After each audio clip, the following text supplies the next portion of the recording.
Good morning student. कल हमने tense को स्टडी किया था और टेंस के बारे में मैंने आपको बताया था कि टेंस किस तरह से टाइम को शो करता है। और हमने 3 टेंसेस की बात करी थी, प्रेजेंट, पास्ट, फ्यूचर। और इसमें बताया था कि ग्रामर में 3 basic poles are there in grammar. और 3 बेसिक पोल्स जो थे वो मैंने आपको बताया था कि sentence structure, form of verb और पर्सन्स, ग्रामेटिकल पर्सन्स होते हैं। तो वो आपने देखा कि कैसे हम सेंटेंस स्ट्रक्चर करते हैं, कैसे फॉर्म ऑफ वर्ब का यूज करते हैं। आज हम बात कर रहे हैं प्रेजेंट इंडेफिनिट टेंस की। तो प्रेजेंट इंडेफिनिट टेंस में हम वर्ब फर्स्ट यूज करते हैं। और इसकी पहचान कैसे करेंगे? अब वो तो आपने देख लिया कि वर्ब फर्स्ट का हम यूज करते हैं। तो वर्ब फर्स्ट से हमने जब सेंटेंस बनाए तो आई प्ले क्रिकेट, मैं क्रिकेट खेलता हूं। मैं सब्जेक्ट, क्रिकेट ऑब्जेक्ट, खेलता हूं वर्ब हो गया। हिंदी में हमने पहले सब्जेक्ट के साथ हमने ऑब्जेक्ट लगाया, फिर हमने वर्ब लगाई। बट इंग्लिश में जब हमने सेंटेंस बनाया तो हमने सब्जेक्ट के साथ वर्ब लगाई है और फिर ऑब्जेक्ट लगाया, आई प्ले क्रिकेट। ठीक है। ऐसे ही जैसे रोहन जल्दी सोता है, रोहन स्लीप्स अर्ली। अब हमें पहचान कैसे करनी है, आइडेंटिफिकेशन कैसे करनी है कि ये प्रेजेंट इंडेफिनिट टेंस है। इस टेंस में हमने ज्यादातर क्या होता है ना कि हैबिट, रूटीन, फैक्ट्स और जनरल ट्रूथ या डेली रूटीन से रिलेटेड जो काम हम बार बार अपनी लाइफ में करते हैं, we can say all the life related matter, हम इस टेंस में एक्सप्रेस करते हैं, यानी कि वर्ब फर्स्ट में एक्सप्रेस करते हैं।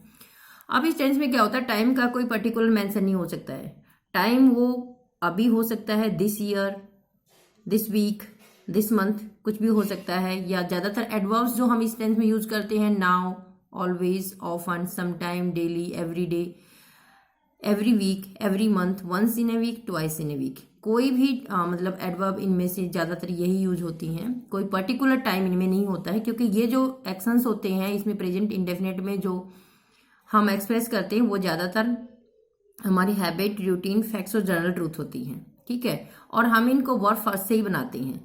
नेक्स्ट देखिए, रोहन जल्दी सोता है, रोहन स्लीप्स अर्ली।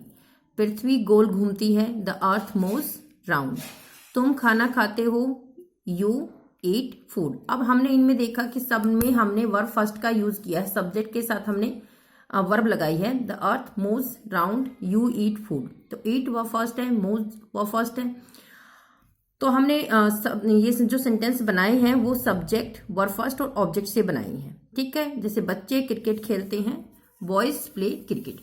अब ये तो हमने देख लिया कि वर्ब फर्स्ट से हमने प्रेजेंट इंडेफिनिट टेंस के सेंटेंसेस सारे बनाए हैं। अब इसमें एक्सेप्शन क्या होता है कि हमेशा वर्ब फर्स्ट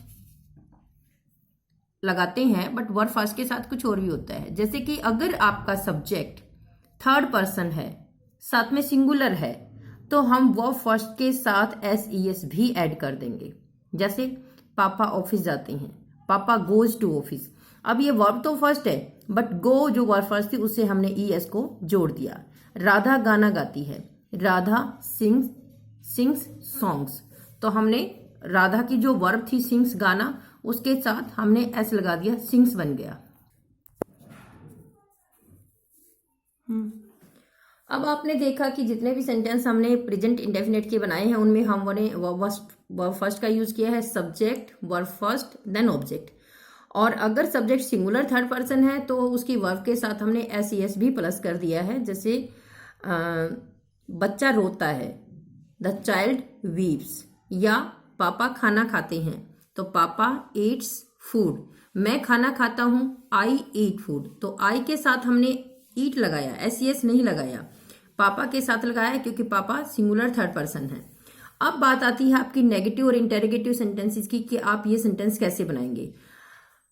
बच्चों, नेगेटिव और इंटेरोगेटिव सेंटेंस बनाने के लिए हमें प्रेजेंट इंडेफिनिट टेंस में एक हेल्पिंग वर्ब की जरूरत पड़ेगी, और वो हेल्पिंग वर्ब हम लेते हैं डू और डज। अब सबसे पहले मैं डू की बताती हूँ आपको। जैसे कि नॉर्मली हम क्या करेंगे, सब्जेक्ट, वर्ब, ऑब्जेक्ट हमने लिया, लेकिन हम नेगेटिव अगर बनाएंगे तो सब्जेक्ट के साथ हम हेल्पिंग वर्ब डू लगाकर डू के साथ नोट लगा देंगे। जैसे मैं अंडा नहीं खाता हूं, I do not eat food. Subject plus helping verb के साथ हमने नोट लगाया, फिर हमने वर्ब लगाई, फिर ऑब्जेक्ट लगाया।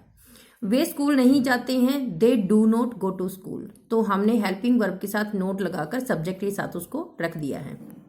लेकिन अगर आपका सब्जेक्ट सिंगुलर थर्ड पर्सन है तो आप डू को ही ईएस लगा देंगे, डज बन जाएगा आपका।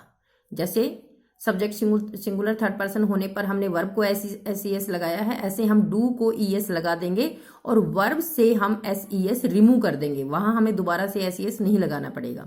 जैसे कि वह पिज्जा नहीं खाता है, तो he does not take pizza, यहां हमने डज नॉट लगाया तो टेक के साथ हमने एस ई एस नहीं लगाया। अगर हम इस सेंटेंस को सिंपल बनाते, वह पिज्जा खाता है, तो हम लगाते ही टेक्स पिज्जा। लेकिन नेगेटिव हमने बनाया कि वह पिज्जा नहीं खाता है, तो he does not take pizza. हमने यहाँ एस नहीं लगाया, टेक को एस नहीं लगाया, वर्ब को एस नहीं लगाया, हमने डज को यानी कि डू को एस लगा के डज बना दिया। अब नेक्स्ट सेंटेंस है कि वह खाना नहीं पकाती है, सी डज नॉट कुक फूड। तो ये आपको अच्छी तरह से समझ आ गया है कि सब्जेक्ट के साथ हम पहले हेल्पिंग वर्ब और नोट लगाएंगे, फिर हम वर्ब देन ऑब्जेक्ट लगाएंगे।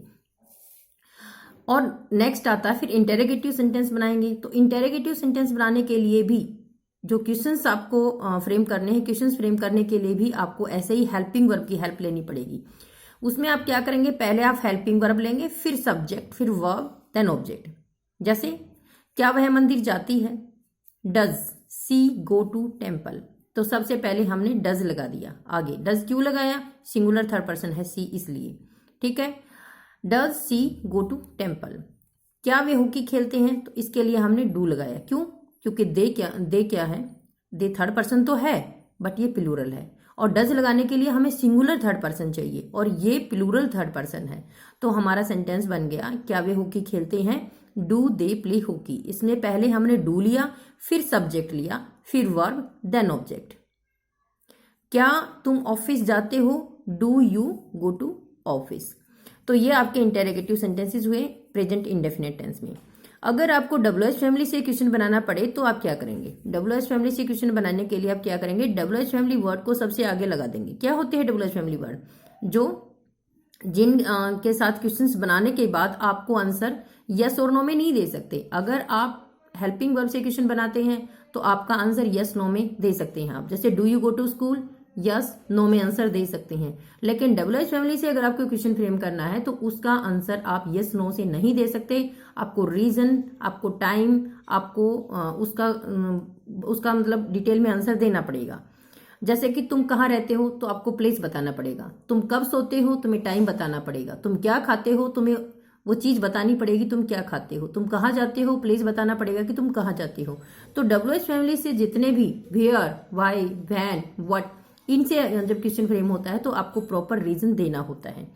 अब एग्जाम्पल मैं आपको यहाँ देती हूँ कि तुम कहाँ रहते हो, तो कहाँ, यहाँ कहाँ का आपका प्लेस बताना पड़ेगा कि वेयर डू यू लिव। तो इस तरह के जो सेंटेंसेस हैं इंटेरोगेटिव बनाने के लिए आपको क्या करना पड़ेगा, जो हमने पूछा है वो आप सबसे आगे रखेंगे, यानी कि डब्ल्यूएच फैमिली वर्ड को आप सबसे आगे रखेंगे, उसके साथ आप हेल्पिंग वर्ब रखेंगे, फिर आपका सब्जेक्ट आएगा।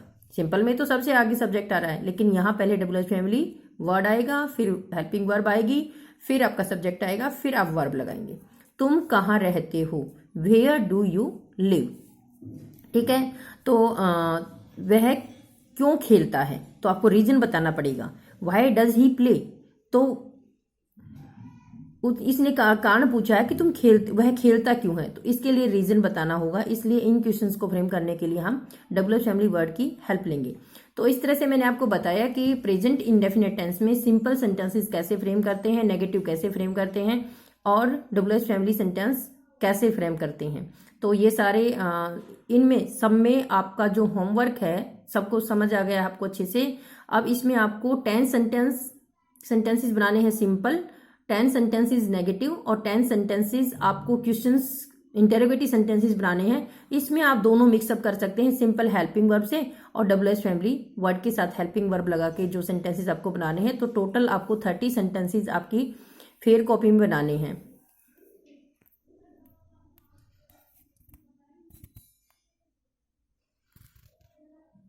हो गया।